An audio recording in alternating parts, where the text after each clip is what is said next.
Hey, stay tuned for a new episode of Indie Artist Music Hustle with Blind Intelligence.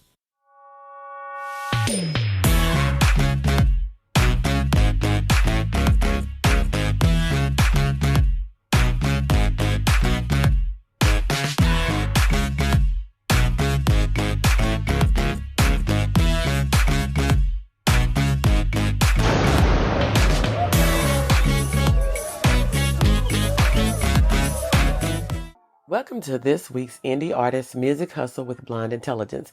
I'm your host, Miss Ronnie, and I always seek to give you exquisite cranial repertoire.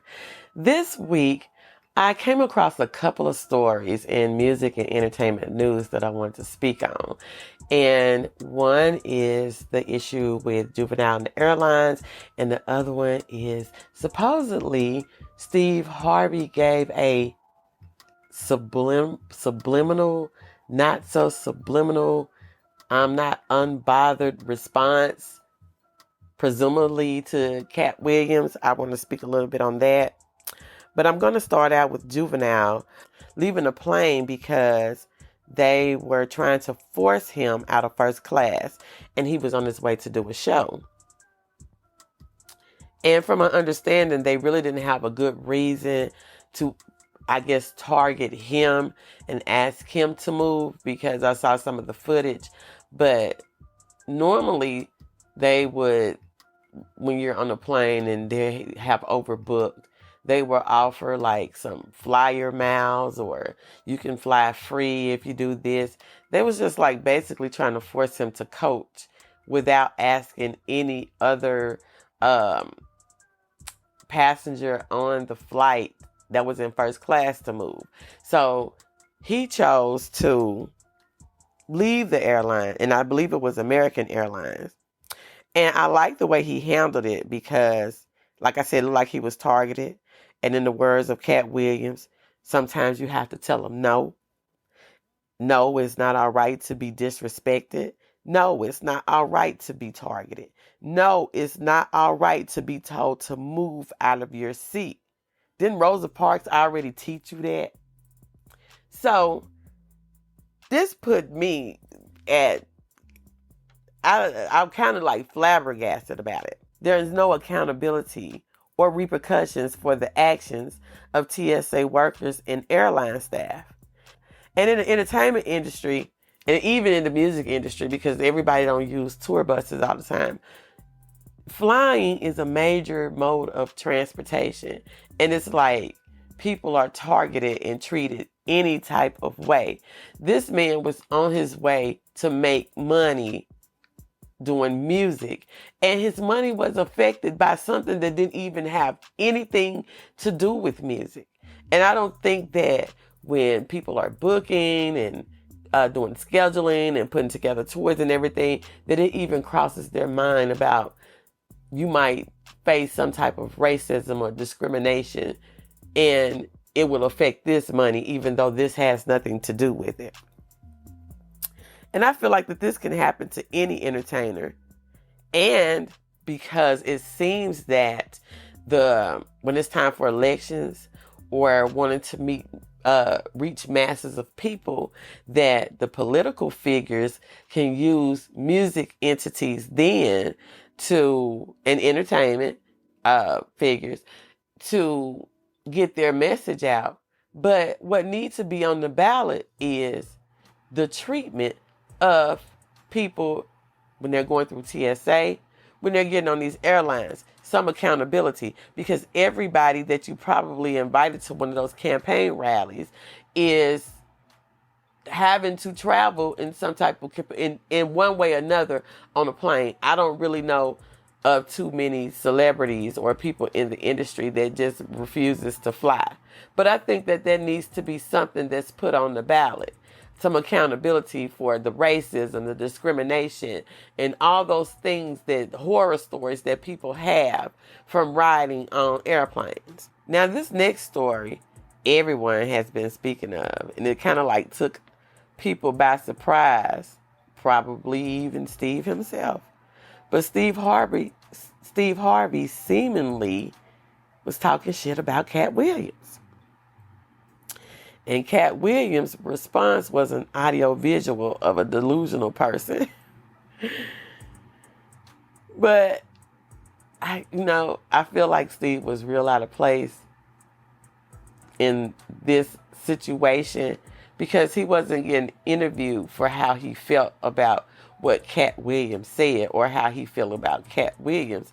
It was for something totally different, and he pulled a Trump move and went just totally off script.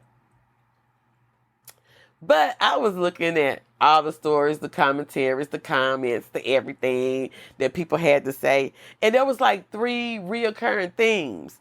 And the one of them was, Steve, you still didn't say he was lying. So it seems that you were still mad that you got called out for your bullshit. And it was the truth. And the people say the truth hurts. So people have went back and pulled receipts and all these things about what Kat said about Steve in this interview.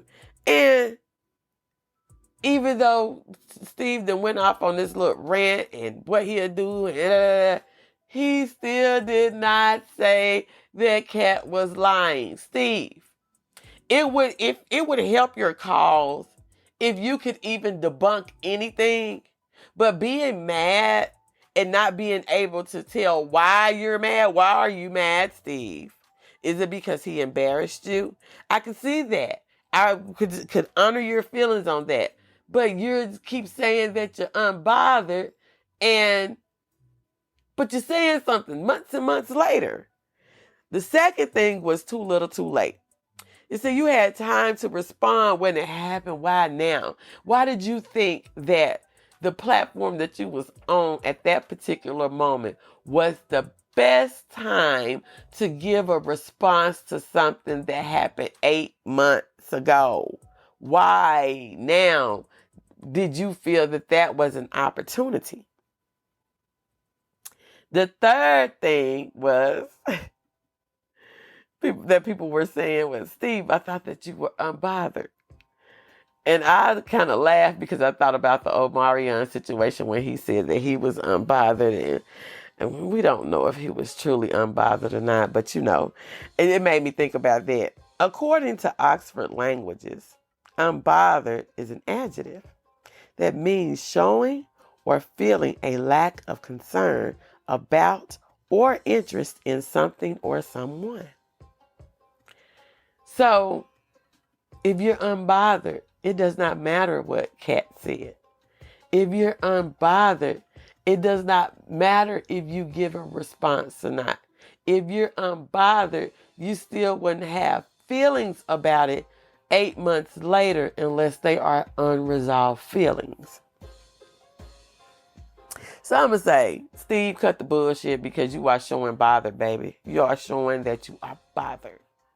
And I say the reason why you're showing that you're bothered because if you wanted to shoot a perm out for someone's head, now, how you put it, if you want to shoot a perm off of someone's short ass, then go ahead and let's be a man about it and say, hey, Kat, I don't like what you said. We gonna square up about this.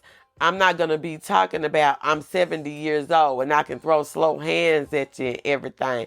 Who you gonna throw slow hands at? Because at some point you need to say somebody's name. He said your name. So if you're going to respond, you need to say his name. Because like I said, let's just be a man about it. And like I said, you were so bothered that you said this shit at the wrong event, on the wrong platform, at the wrong time. And it was so cringeworthy. It was just cringeworthy. He wants to throw slow hands 8 months later. All I got to say is, Lord, these men. Anyway, you can catch Indie Artist Music Hustle with Blind Intelligence on all podcasting platforms. I did not stream live this week because it is a holiday weekend. So I did not stream live this week, but normally I would stream live on social media platforms and upload manually to YouTube because YouTube be yanking a sister around. So does Facebook. So I did create a new Facebook page. You can follow me on Facebook The name of my page is Indie Artist Music Hustle with Blind Intelligence. You can follow me on Twitter or X or whatever you want to call it at Ronice at RRONEICE. You can follow me on Instagram, although I don't hardly get on there, at blonde.intelligence, at blonde intelligence something underscore running, whatever. One of those pages I lost again because I know somebody been messing with my page. And you can find your merch on www.blonde-intelligence.com. I think I covered everything, and I will see you next week. Bye. Hey girl, let me tell you about this podcast. Girl, everybody has a podcast these days. But this one interviews new and interesting indie artists. It's called Indie Artist Music Hustle with Blunt Intelligence. Really? Where can I find it? It's on all podcasting platforms, streams live on social media, and on rpentradio.com. What'd you say it was called again? It's called Indie Artist Music Hustle with Blunt Intelligence. Girl, I'm gonna have to check her out. Give it a check, girl.